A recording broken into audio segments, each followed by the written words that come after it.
Bom dia.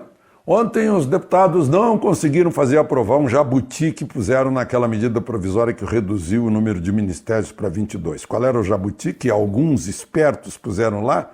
É que limita os poderes dos auditores fiscais a questões tributárias. Ou seja, se eles estiverem lá investigando um corrupto, lavador de dinheiro e encontrar outros crimes, ele não pode fazer nada, tem que fingir que não vem. Não pegou, não passou.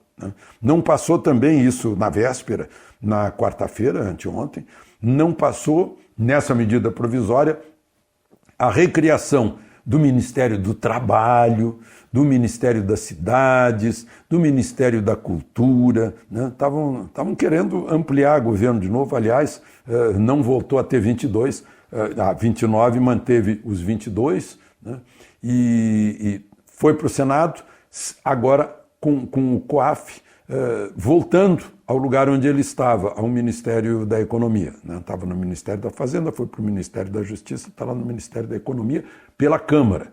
Já estão se mobilizando no Senado, vai ter que ser uma correria, porque essa medida provisória vence dia 3 de junho, para tentar recuperar isso, tornar o COAF para Moro. Ontem, o presidente Bolsonaro, no café da manhã com jornalistas, foi perguntado a respeito disso e deu a resposta óbvia. Não, mas peraí, é o mesmo governo. Se tiver com Sérgio Moro, se tiver com o Paulo Guedes, é a mesma coisa, é o mesmo governo.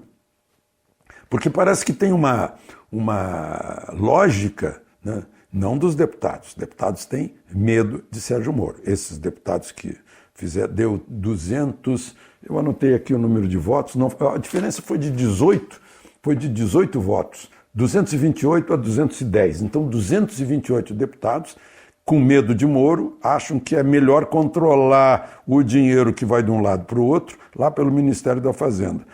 Isso equivale a pensar que o ministro da Economia, Paulo Guedes, é leniente em relação ao dinheiro que vai transitando aí. Ao contrário, ele tem interesse em arrecadar. Esse dinheiro tem que estar limpo, tem que pagar imposto.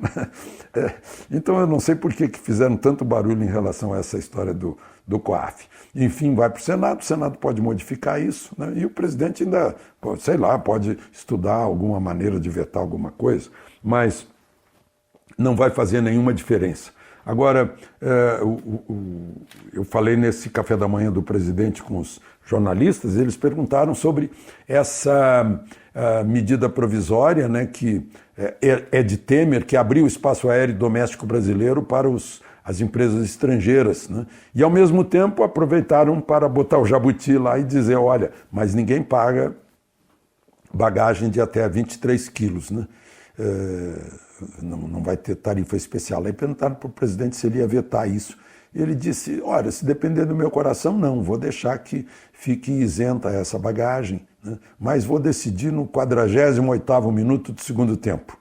Por que ele disse isso? Ele quer conversar com o Ministério da Economia, que recebeu o apelo das empresas aéreas de baixo custo, dizendo que precisam, sim, dessa cobrança de bagagem para ajudar a passagem a não subir.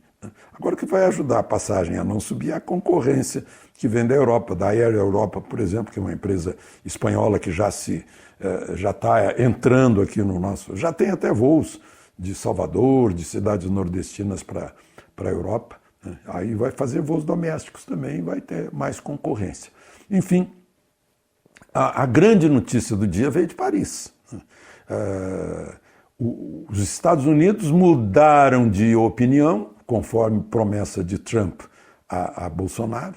Bolsonaro conseguiu isso de Trump, e vão apoiar a entrada do Brasil na OCDE, a Organização para Desenvolvimento e Cooperação Internacional, na área econômica. São só 36 países dos mais importantes do mundo, e o Brasil entra nesse clube de países importantes, e deixa um pouquinho de lado o clube dos emergentes. Isso é muito importante para o Brasil, esse apoio americano, numa situação em que é difícil de entrar nesse clube. E significa o quê? Investimento, significa a atração de investidores, né? Por exemplo, a Fiat Chrysler agora anunciou, vejam só, 24 bilhões, será que é isso mesmo? É muito dinheiro, né? Não, 16 bilhões, 16 bilhões, é 2/3 do que eu havia dito, né? Um terço a menos. 16 bilhões é muito investimento em montadora aqui no Brasil, né? Excelente notícia. É mais ou menos isso que a entrada do Brasil na OCDE também estimula, né? Uma relação comercial mais importante, né? Enfim, ótimas notícias. De Brasília, Alexandre Garcia.